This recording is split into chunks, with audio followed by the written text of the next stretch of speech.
Major Sinha হত্যা, OC প্রদীপ লিয়াকতের মৃত্যুদণ্ড বহাল রেখে হাইকোর্টের রায়।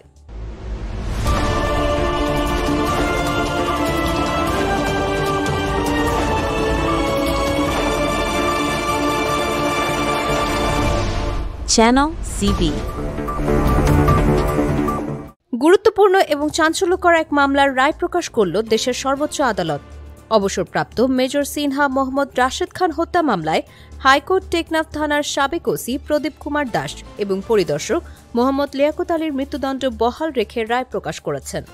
বৃহস্পতিবার অর্থাৎ ২০ নভেম্বর বিচারপতি মোহাম্মদ মোস্তাফিজুর রহমান ও বিচারপতি মোহাম্মদ সাগির হোসেনের হাইকোর্ট বেঞ্চ এই রায় প্রকাশ করেন।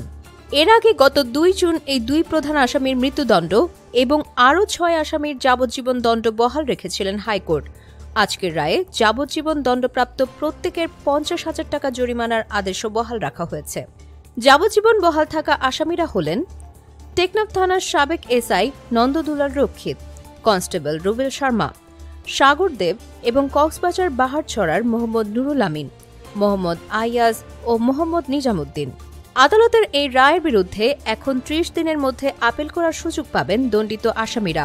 এই মামলার ডেথ রেফারেন্স ও আসামিদের আপিল শুনানি গত ২৯ মে শেষ হয়েছিল। ২০২০ সালের ৩১ জুলাই রাত আনুমানিক ৯:৩০টায় কক্সবাজার টেকনাফ মেরিন ড্রাইভ সড়কের শামলাপুর তল্লাশি চৌকিতে পুলিশের বাহারছড়া তদন্ত কেন্দ্রের তৎকালীন কর্মকর্তা পরিদর্শক লিয়াকত আলীর গুলিতে নিহত হন অবসরপ্রাপ্ত মেজর সিনহা মোহাম্মদ রাশেদ খান। ঘটনার ৫ দিন পর ২০২০ সালের ৫ আগস্ট নিহত সিনহার বোন শারমিন শাহরিয়ার ফেরদৌস বাদী হয়ে আদালতে মামলাটি দায়ের করেন। মামলার তদন্তভার যায় র্যাবের হাতে। ২০২০ সালের ১৩ ডিসেম্বর ১৫ জনকে অভিযুক্ত করে আদালতে চার্জশিট জমা দেয় র্যাব। এই অভিযোগপত্র সিনহা হত্যাকাণ্ডকে পরিকল্পিত হত্যাকাণ্ড হিসেবে উল্লেখ করা হয়। এরপর ২০২২ সালের ৩১ জানুয়ারি কক্সবাজার জেলা ও দায়রা জজ আদালতের বিচারক মোহাম্মদ ইসমাইল এই মামলার প্রথম রায় ঘোষণা করেন। এই রায়ে ওসি প্রদীপ কুমার দাস ও পরিদর্শক মোহাম্মদ লিয়াকত আলীকে মৃত্যুদণ্ড দেওয়া হয়েছিল।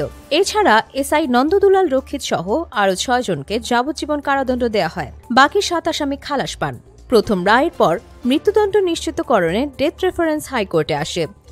একই সাথে কারাগারে থাকা দণ্ডিত আসামিরা উচ্চ আদালতে আপিল করেন। সেই আপিল এবং ডেথ রেফারেন্স শুনানির ভিত্তিতেই আজ হাইকোর্ট রায় প্রকাশ করলেন, যেখানে প্রধান ২ আসামির মৃত্যুদণ্ড। প্রতিদিন গুরুত্বপূর্ণ আপডেটের জন্য আমাদের চ্যানেলটি সাবস্ক্রাইব করুন। Subscribe now for daily news and updates.